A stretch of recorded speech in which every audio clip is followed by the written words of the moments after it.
Shalom Vracha, le passage pour le Yud Bet Shvat, le 12 Shvat. Ach HaMachshava v'ha'ir'ur b'divrei Torah sheba moach. Mais, en revanche, la pensée, la méditation dans les paroles de Torah, sheba moach se trouvant dans le cerveau, car la pensée se révèle, la compréhension se révèle. Dans quel domaine? Dans le domaine dans le cerveau. Ve'koach hadibur, la force de la parole. Une parole est là, mais il y a une force. Cette possibilité de pouvoir parler. Parce qu'il y a des éléments qui ne peuvent pas parler. Un animal ne peut pas parler. Même s'il comprend, et même ceux qu'il a compris ne peuvent pas le dire. Il n'a pas ce koach hadibour. Donc ce koach hadibour que l'être humain a là, cet habit, ce qu'on appelle ce levouche, cet habit intermédiaire, car nous avons dit qu'il y a 3 habits pour la neshama. Les habits permettent à la révélation des facultés intellectuelles, des facultés émotionnelles. Donc koach hadibour, cet habit qui s'appelle koach hadibour, le deuxième, B'divrei Torah, de part, dans les paroles de Torah, chez Bapé, se faisant par la bouche, Shehem, les vouchés, hapnimim shenefesh elokit. Ce sont les habits internes de l'âme divine, car il y a marshava, dibur, maaseh. Marshava est l'habit qui est le plus proche de l'âme, et ensuite il y a dibur, et ensuite maaseh. Donc maaseh, c'est celui qui s'appelle extérieur, comme si était plus haut, et marshava et dibur, ce sont les deux qui sont internes. Donc les habits internes de l'âme divine, car l'âme divine va se révéler comment? Les facultés intellectuelles de l'âme divine, les facultés émotionnelles de l'âme divine vont se révéler comment? Par la pensée. La personne va penser à un sujet. Il va révéler à soi-même, bien sûr, parce que c'est une pensée, il va révéler à soi-même une connaissance. Donc il va révéler à soi-même ses facultés intellectuelles. Il va développer, il va révéler ce koach ha-chokhma, il va révéler à soi-même son koach ha-bina, koach ha-dat. Ensuite, il va, par la parole, révéler ceci aux autres. Donc, est une révélation, encore une fois, des facultés intellectuelles ou émotionnelles de son âme divine, car il s'agit ici de Torah et Mitzvot. Tout ce qui provient de Torah et Mitzvot, qui se fait par amour et crainte d'Akadosh Baruch Hu, est manœuvré et véhiculé et existe uniquement par les facultés, par l'âme divine, qui sont donc ces facultés. Donc, nous parlons maintenant les 2 habits internes, Marshava et Dibur. À plus forte raison, l'âme divine elle-même, car l'âme divine a en elle ses facultés, et elle a aussi ses habits. Mais l'âme divine elle-même, c'est une âme qui est au-delà de ceci. Qui est intégrée dans les facultés, qui sont intégrées dans Koach HaMachshava et Dibur. Kulam. Alors tous ces, donc, l'âme divine, les facultés, et Koach HaMachshava v'hadibur, la force de la pensée, de la parole, tous, meyuchadim, sont unifiés, mamash concrètement, beyichud gamur, par une union parfaite, totale, beratzon ha'elyon, dans la volonté suprême, velo merkava levad, et ne sont pas uniquement un char. Kiratzon, donc nous avons expliqué qu'il y a une union qui s'appelle le niveau, la catégorie de l'union de merkava. Kiratzon ha'elyon, comment se fait-il que les vush ha-marshava nefesh elokit s'unifient avec le ratzon ha'elyon de manière la plus totale? Kiratzon ha'elyon, car la volonté suprême, hu hadvar halacha, lui-même est la parole de la halacha.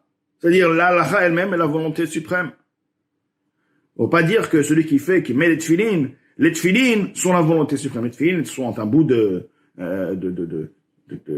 peau, c'est de la peau écrite avec de l'encre, et en les mettant, il réalise la volonté d'Akadosh Baruch Hu. Alors que la personne a pensé à une parole de Torah, cette parole même, c'est la volonté. C'est pas que la volonté divine s'est investie dans la pensée. C'est la pensée, c'est la volonté. Donc en fait, il s'unit avec la volonté de manière totale. C'est-à-dire, en d'autres mots, une union qui se fait entre la Torah, qui est la pensée de la personne. Après tout, c'est quoi? C'est la pensée de la personne. La personne va penser à un sujet de Torah. Cette même pensée, elle-même, est la volonté divine. Donc, c'est une union, comme on dit, donc nous expliquons le concept de Oraita avec Uchabrichu Kulachad. La Torah veut dire la pensée qui étudie la Torah, la personne qui comprend la Torah. C'est d'un côté, c'est la volonté d'Hachem, et cette même volonté, cette même pensée, c'est en effet la révélation de Koach HaChokhma, Bina, etc., de la personne. Donc, c'est une union, c'est une chose. C'est pourquoi on dit Oraita avec Uchabrichu Kulachad, cette union dépasse totalement l'union du char, nous avons expliqué plus haut, ou même l'union qui se fait entre le gouffre, le corps et l'âme. C'est une union qui est beaucoup plus élevée, la plus totale. On peut presque dire que c'est en fait une chose, une entité. Ceci donc, de manière générale, nous allons voir ça dans les mots. Donc, je reviens quelques mots plus haut. Ki ratzon ha'elyon, car la volonté supérieure, suprême, hu advar halacha. C'est la parole de la halacha même, atzma elle-même. Sheme'arer ou medaber ba. Il médite, ou alors il médite, il étudie lui-même, ou alors il parle, il étudie pour soi, il enseigne aux autres. Shekol ha'alachot, toutes les lois, en prate amshachot pimiud ratzon ha'elyon, sont les détails de l'influence, de la volonté supérieure, Atzmo lui-même, ainsi c'est présenté dans la volonté de Dieu suprême, donc de la volonté supérieure de Hachem, béni. Chez Davar Zemutar, cette chose-là sera permise, autorisée, au kasher ou alors autorisée, donc permise, au kasher ou autorisée, au patour, ou dans ce cas-là, et quitte, au zakai, au lefer, ou alors il a gagné son procès, ou alors au lefer, ou alors ça peut être interdit, etc. Vechen kol tzirufé otiot tanach, de la même manière aussi les lettres même, les combinaisons des lettres qui sont dans la Torah, nevim, ktuvim. Donc il y a des lettres qui permettent l'existence de la Torah. Ces lettres, ces combinaisons qui forment notre Torah. Torah shebirtav, les nevim, les prophètes, les écrits. Hen amshachad retzonot chokhmato, sont en effet quoi? L'influence de sa volonté, l'influence de sa sagesse, qui sont eux-mêmes unifiés dans le niveau Ensof, béni, il est, c'est-à-dire que le Ratzon, la Chokhma d'Akadosh Baruch Hu, la Chokhma de Hatzilut, le Ratzon qui se trouve dans le monde supérieur, est unifié avec Ensof, du fait qu'il soit unifié avec Ensof, donc c'est en fait Ensof. Betachlit Eichou, dans l'extrême union. Shehu Ayodea, Vu Amadachulu, comme on sait, nous avons dit plus haut aussi, que Baruch Hu, c'est le connaisseur, c'est la connaissance même, c'est Akadosh Baruch Hu. La halacha, c'est Akadosh Baruch Hu. C'est une union parfaite.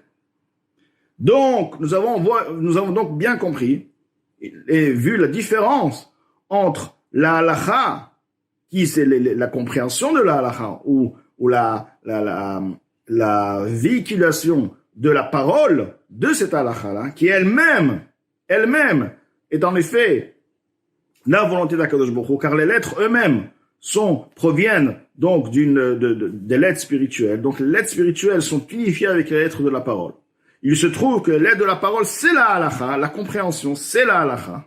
Donc la personne est unifiée, c'est-à-dire que sa compréhension, son niveau de chokhma, ses facultés, son nefesh, qui comprend, et puis bien sûr la halacha même, et Koach HaMachshava et Koach HaDibur sont unifiés totalement avec la volonté d'Akadosh Baruch Hu, car la volonté d'Akadosh Baruch Hu, c'est cette halacha même. Vezeu, bon, V'amadachulu, Vezeu shekatuv. Et ceci, c'est ce qui est écrit, Deoraita avec Kuchabrichu Kulachat. Là, on revient à la première explication, au début du Pérec, nous avons dit, Deoraita avec Kuchabrichu Kulachat, des Zohar nous dit, la Torah et le Saint béni est une chose. Que veut dire la Torah est une chose avec Akadosh Baruch Hu? On parle pas seulement de la Torah, du niveau de Chokhmah qui se trouve dans Hatzilut, etc. On parle d'Oraita lorsque la Torah qui se traduit, la personne a étudié, est en train d'étudier la Torah. On parle de la compréhension de la Torah même. Avec Akadosh, et Akadosh Baruch Hu est une chose. Velo evarim de malka. Ce n'est pas unique, ce n'est pas juste comme les membres du roi. C'est-à-dire, ça dépasse le niveau de l'union qui se fait entre les membres et la vitalité. Kepikodim, comme les mitzvot, on va expliquer, il y a une vitalité et il y a une union qui se fait entre les membres et la vitalité, la même catégorie d'union qui se fait entre les mitzvot, la pratique des mitzvot, le côté pratique des mitzvot, le manœuvre du corps avec la volonté divine. Et là, nous disions que la compréhension et la parole, koach hadibur ve koach hamachshava, avec la neshama elle-même et les facultés, eux sont unifiés de manière kulachat.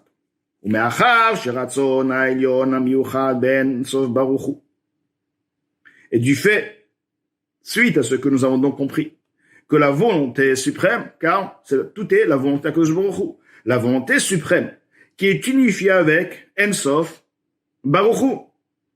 Comme expliqué avant, la Chokhmah et le Ratzon d'Akadosh Baruch Hu, comme il se trouve dans le monde, c'est unifié avec Ensof. Betachlit hayichud, à l'extrême union. Hu begilui legamre, et révélé totalement, velo beester panim klal, et il n'est pas du tout voilé. Klal ou klal, pas du tout voilé. Banefesh haelokit, dans l'âme divine, ou le vouché apnemim et ses habits internes. Shehem marchavata vedibura, ses habits internes sont quoi? Sont sa pensée, sa parole. Beota sha'a she'adam oseh b'divrei Torah, au moment même, bien sûr, où l'homme étudie la Torah. Lorsque l'homme n'étudie pas la Torah, la volonté divine n'est plus là, parce qu'il n'est pas en train de réaliser la volonté divine. La volonté divine va s'investir dans la personne, dans l'âme de la personne, dans les facultés, dans les vusha marshava, l'habit de la pensée et de la parole, au moment où il est en train donc de penser et de parler d'Ivrei Torah. Arrêt, donc, gam hanefesh ulvushea elu, l'âme et ses habits, donc cités, meyuchadim mamash ben Ensof Baruch Hu, sont unifiés concrètement dans le niveau Ensof, car la Torah est unifiée avec Ensof, donc est d'union parfaite. Donc le Ensof se trouve dans la Torah que la personne va maintenant étudier, et il s'unifie lui-même avec le Ensof. Beota sha'a, au moment même, à cette heure même, l'heure même où la personne va étudier, betachlit hayichud, et c'est ça le point. L'extrême union. On dit extrême, veut dire extrême. Vous voyez, l'union, presque une entité. Une entité, extrême union, comme Or Ensof avec Chokhmah et Ratzon, extrême union. Qui yichud diburo, marshavato shel HaKadosh Baruch Hu, à l'exemple de l'unification de l'union, de la parole d'Akadosh Baruch Hu, de la pensée d'Akadosh Baruch Hu, Shakadosh Baruch Hu, bimouto ba'atzmuto, qui nirtavel dans son essence et sa nature, comme écrit précédemment. Nous avons expliqué avant que la parole d'Akadosh Baruch Hu, qui est en effet la révélation d'Akadosh Baruch Hu, qui permet donc cette vitalité, cette révélation est une vitalité qui permet au monde d'exister. Elle en effet, elle est toujours unifiée avec l'essence même d'Akadosh Baruch Hu, et le niveau, la différence des niveaux, c'est uniquement à nos yeux. De la même manière aussi, cette unification, cette union qui se fait lorsque la personne étudie et parle d'Ivrei Torah. Qui aime Shum Davar Nifrad, car il n'y a rien de séparé, tout en effet Akadosh Baruch Hu. Il n'y a pas Atawash lo nivra olam, Hachem avant que la création du monde, il est le même après la création du monde. Il n'y a aucun changement devant Akadosh Baruch Hu. Aucun changement ne s'est fait devant Akadosh Baruch Hu entre la création des niveaux et des mondes. Qui im be'ester panim ki nirtavel, c'est uniquement le voilement de face. Celui qui est dans une situation de voilement de face, lui, il voit les choses différentes. Parce que lui, les concepts qu'il a, la compréhension qu'il a sont limités, son ordinateur est limité. Il comprend les choses à sa manière, il traduit les choses à sa manière, par rapport à lui, non pas par rapport à la réalité, à la vérité. Qui be'ester panim kenal, donc, une révélation qui est de telle ampleur, va permettre une compréhension de telle ampleur. Autre mot, c'est un voilement de face, ça reste toujours un voilement de face. Donc, comme écrit précédemment. Donc, nous avons bien expliqué que quoi? Que l'union qui se fait lorsque la personne étudie la Torah avec le Ensof est une union parfaite, et pas seulement ça, il y a à ce moment même une révélation extraordinaire, parce que la personne a révélé cette compréhension est révélée, c'est la volonté d'Akadosh Baruch Hu, cette volonté est unifiée avec Ensof, il y a la révélation du Ensof, mais non pas du Ensof qui se trouve dans Hatzilut, dans le corps, dans le moach, le cerveau de la personne, se trouve le Ensof révélé. La personne n'a pas conscience, la personne a conscience uniquement de la compréhension intellectuelle qu'il a compris. Mais il n'a pas conscience qu'il y a une révélation d'une lumière Ensof qui se trouve. Ce Ensof là est révélé. La révélation de la halakha, la connaissance, la compréhension de la halakha, lorsqu'elle est révélée, elle est bien comprise, c'est là où se fait la totale révélation du Ensof, parce que la halakha c'est le Ensof. Velo od, et pas seulement ceci. Elle a seulement shiyichudam ou beyeter set. Et là c'est extraordinaire. L'union qui se fait entre les vouches amassées, les vouches à marshava, l'habit de la pensée, marshava ou dibour, avec les facultés, avec la nefesh elokit. L'union qui se fait avec le ratzon, avec la volonté suprême, avec donc cette halakha là, ou beyeter set, beyeter oz, cette union est en effet beaucoup plus puissante, beaucoup plus élevée, de l'union qui se fait de la lumière Ensof Baruch Hu dans les mondes supérieurs. Il y a dans les mondes supérieurs un Ensof. Le Ensof se trouve dans tous les niveaux. Et que veut dire le Ensof se trouve? C'est-à-dire que l'infini, le niveau infini, bien qu'il y a le niveau propre du niveau de cette création, de cette créature, de ce monde, de cette neshama, de ce malach. Tout de même, il est unifié, il est comme il a son existence et il est unifié avec Ensof. Toute chose, chaque niveau est unifié avec Ensof. Après, c'est l'union, la qualité de l'union qui va se faire. Mais le Ensof, il est là, il est unifié avec le Ensof. Et là, on te dit que quoi? Que le Ensof, qui est unifié avec la personne, qui comprend la Torah, qui étudie la Torah, qui parle de la mitzvah, et la qualité de cette union est bien plus élevée que la qualité de l'union qui se fait avec le Ensof des mondes supérieurs.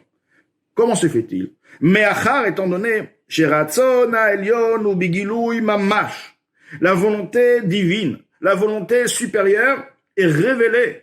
Il y a maintenant une révélation. Il peut y avoir une volonté qui n'est pas révélée. Cette volonté est révélée. La personne a compris la halakha. C'est exactement ce que Hachem voulait qu'une compréhension de telle, cette halakha soit révélée, ce chidouche, ce inyan soit révélé dans ce monde. Maintenant, la personne l'a bien analysé, l'a compris. Donc, elle est révélée. Banefesh, dans l'âme, ulvoshea, et les habits de l'âme, marshava et dibo, haoskim batora, qui étudient, qui sont investis dans l'étude de la Torah, sharehu a Torah atzma, car lui-même, c'est la Torah lui-même. Akadosh Baruch Hu, c'est la Torah. Comme on l'a dit, Oraita avec ceci veut dire que la Torah, c'est Akadosh Baruch Hu aussi, dans le sens, parce que la volonté et la chokhmah d'Akadosh Baruch Hu est unifiée avec le Ensof. Donc la Torah, c'est le Ensof, c'est la Torah, c'est Akadosh Baruch Hu, c'est Ensof. Donc, la personne maintenant qui lui comprend cette Torah, ce Ensof, cette révélation, il est unifié. C'est la catégorie, l'union de l'unification, et dépasse la qualité de l'unification du Ensof avec les mondes supérieurs. Vechol ha'olamot ha'elonim, tous les mondes supérieurs, mekablim chayutam, perçoivent leur vitalité, mais or, vechayut animshach me'atorah, de par la lumière et la vitalité qui provient de la Torah. Ça veut dire, lorsque la personne étudie la Torah, à partir de cette étude, il y a une vitalité qui se fait, il y a une vitalité, une influence qui va être influencée dans les mondes. De eux-mêmes reçoivent leur vitalité de par la compréhension et l'étude de la Torah de la personne. Shehi, retzono, vechokmato itbarach. La Torah, c'est la volonté d'Akadosh Baruch Hu. Hashem désire que telle et telle chose se fasse, qu'on mange Pessah de la matzah, qu'on mette les tefilin, qu'on écrive le parchemin soit écrit de telle et telle manière. Et c'est la sagesse, la raison de la chose aussi. La raison, comme il nous est donné, il y a des niveaux, pshat, remez, drash, sod, les niveaux d'explication. Le sod, de secret, tous ce sont des niveaux de chokhmah, de la compréhension de la chose. Qui dit, comme il est écrit, kula me chokhmah asita. Tous les mondes sont faits par chokhmah. Chokhmah, c'est la Torah. Les mondes, veut dire, ils sont faits. C'est-à-dire, ils existent de par l'influence qui se fait de par la Torah. Veimken, si c'est ainsi. A chokhmah, shiya Torah, la sagesse, qui elle, c'est quoi? C'est la Torah. La Torah se trouve dans le Chokhmah de Hatzilut, et qui va se révéler dans ce monde le plus bas, dans le cerveau de la personne. Les Mala Mikulan dépassent tous les mondes, c'est-à-dire l'union qu'elle a avec le Ensof est beaucoup plus puissant que l'union qu'eux, ils ont avec le Ensof. Vehi, Retzonoïd Barach, cette compréhension même, cette étude-là, c'est elle-même la volonté d'Akadosh Baruch Hu. C'est non pas comme lorsque tu fais une mitzvah, la volonté va s'investir dans le corps, dans Koach HaMaaseh, dans Chayut HaMitzvot. La volonté, ça, c'est la volonté. La compréhension, c'est la volonté. Donc, il y a d'un côté la compréhension de la personne propre, la personne a compris de par ses forces, si on veut, les forces de sa neshama, et cette compréhension même, c'est elle-même la volonté d'Akadosh Baruch Hu. C'est la révélation du Ensof. La révélation de Ratzon, du Ratzon, et de la Chokhmah, et Ratzon et Chokhmah est unifié totalement avec le Ensof, donc en fait c'est le Ensof qui est révélé. Avehi Ratzono Yitbarach, Anikra Sovev Kolanmi, qui est appelé celui qui contourne le monde, le niveau de Ratzon, la lumière qui est appelée, qui est au niveau de Ratzon, elle Sovev, elle contourne le monde car elle dépasse les réceptacles du monde. Shehi Bechinat Ma She'eno Yachol Itlabesh Betoch Halmim, c'est un niveau qui ne peut pas s'investir dans le monde car elle dépasse de par sa puissance le contenu et la capacité des niveaux, des mondes, etc. Rak Mechayeh Meir Lemala, c'est uniquement qu'elle fait vivre et elle éclaire de par haut. Bien sûr, c'est une métaphore, veut dire que il y a ce qu'on appelle comme une personne qui va dire j'ai compris la chose ou j'ai pas compris la chose, mais je connais la chose, je suis sûr, je suis convaincu de la chose de par le fait de la croyance que j'ai une foi totale, une foi puissante, on parle vraiment d'une vraie, une foi, mais on peut pas dire qu'il a compris. Donc, si on veut, cette révélation-là, cette connaissance-là n'est pas venue de par une connaissance mathématique, une connaissance logique, mais par une foi. Donc, c'est une métaphore pour dire, donc, cette lumière-là ne s'investit pas, si on veut rappeler s'investir dans les réceptacles, mais elle agit, elle est là, de manière sauvage, où elle contourne la chose. Un concept, un niveau qui appelle makif, qui contourne, qui entoure, et c'est elle-même, c'est ce niveau de ratson qui s'investit dans l'âme, qui s'investit dans les habits de l'âme. Mais ceci est pas seulement investi, mais il est révélé. Et là on dit mitlabesh. C'est pas makif. Lorsque la personne, la volonté, lorsqu'elle se trouve dans les mondes supérieurs, elle est makif. Mais cette volonté, lorsqu'elle descend, elle arrive. Le niveau le plus bas d'un côté, c'est là où elle se révèle de manière investie. Parce que la personne l'a compris. Donc, cette compréhension est investie dans le knowledge de la personne. Cette révélation spirituelle est là. Investie, mais prinat gilouy, et de manière révélée, mamash concrètement, chose qui me dit vrai Torah. Lorsque nous étudions la Torah, les paroles de Torah. Bien que la personne, allons dire, la personne ne voit pas, parle d'une révélation qui dépasse, une union avec un sauf qui dépasse les mondes, c'est la volonté, c'est lui-même, Akadosh Baruch Hu, etc. Waouh! Et là, la personne étudie la Torah, ah oui, il a compris la halakha, la raison, il a étudié beaucoup, bon, oui, Ensof, vous voulez le Ensof, oui, la personne ne voit pas, ah oui. À ce niveau, il y a ce qu'on appelle Iyulochazé, il ne voit pas, tout est là, le trésor est là, il est lochazé, il ne voit pas. Etc. C'est pourquoi il peut supporter. Justement, du fait qu'il ne voit pas, il peut avoir cette révélation qui s'unit avec lui-même. Et lui-même, et la révélation est une chose. Lui-même, avec le Ensof, devient une chose. Et il continue à être matériel, logique.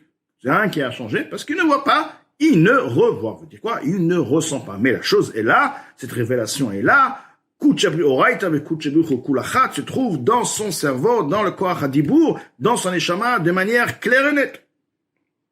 Mishum de l'Ochazet, tandis qu'il n'y a pas Machenken Bayonim, ce qui n'est pas ainsi Machenken dans les niveaux supérieurs. La différence entre inférieur et supérieur, c'est la révélation. Les supérieurs voient, perçoivent toute chose, la plus petite chose, toute une révélation. Donc c'est pourquoi il y a le plaisir. Une personne qui ne sent pas, on va donner à quelqu'un un bon plat, mais si on lui a endormi la langue, etc. Il va rien ressentir. Mais le plat, il est bon, il est extraordinaire, mais il va pas ressentir. Donc, le fait de ressentir, ceci est la différence. De révéler, de connaître, dans le sens où révélation, dans l'autre terme, c'est-à-dire où la chose est révélée à la personne. Il y a donc deux catégories de révélation. Il y a la révélation du Ensof qui est là, se trouvant dans le cerveau de la personne. Mais après, il y a la connaissance de la personne de cette révélation. La personne ne connaît pas cette révélation. Le Ensof, il est là. Le Ensof se révèle. Mais la personne, dans ses facultés corporelles, elle ne goûte pas. On va dire, voilà, on t'a mis un plat, on t'a mis dans la banque un chèque d'1 milliard. Waouh! Tu as un chèque d'1 milliard dans la banque. T'es milliardaire. La personne n'a pas conscience, ne sait pas, ne comprend pas c'est quoi 1 milliard. Un enfant, pour lui, tu as mis 1 milliard, tu l'as pas mis, ça veut rien dire. Il n'a pas la compréhension mais le milliard, il est là. Le milliard est dans le compte. Ça change rien. Le milliard, il est là. Alors que l'autre, on lui a mis 50 ou 100 euros dans le compte. D'accord, il a 100 euros. Il a que 100 euros. Mais il sait c'est quoi 100 euros. Il a la conscience, la compréhension de 100 euros. Pour lui, j'ai 100 euros, j'ai pris 100 euros. Mais il a 100 euros. L'autre ne comprend pas, n'a pas la compréhension, n'a pas la révélation de que veut dire 1 milliard. Ça ne change pas parce qu'il a 1 milliard. Donc, dans le sens là, la révélation d'Akadosh Baruch Hu se trouve dans le Nefesh Adam, comme expliqué, et qui dépasse l'union qui se fait avec les mitzvot et la volonté d'Akadosh Baruch Hu. Tout de même, la personne, il ne peut pas voir que dans les niveaux supérieurs, c'est le Gan Eden, c'est là justement la révélation des lumières, de tout ce qui est voilé dans ce monde. Là, la personne jouit justement à partir de là, prend plaisir et de cette révélation qui se fera, bien sûr, lorsque Mashiach viendra, là on accédera aussi à cette grande révélation infinie.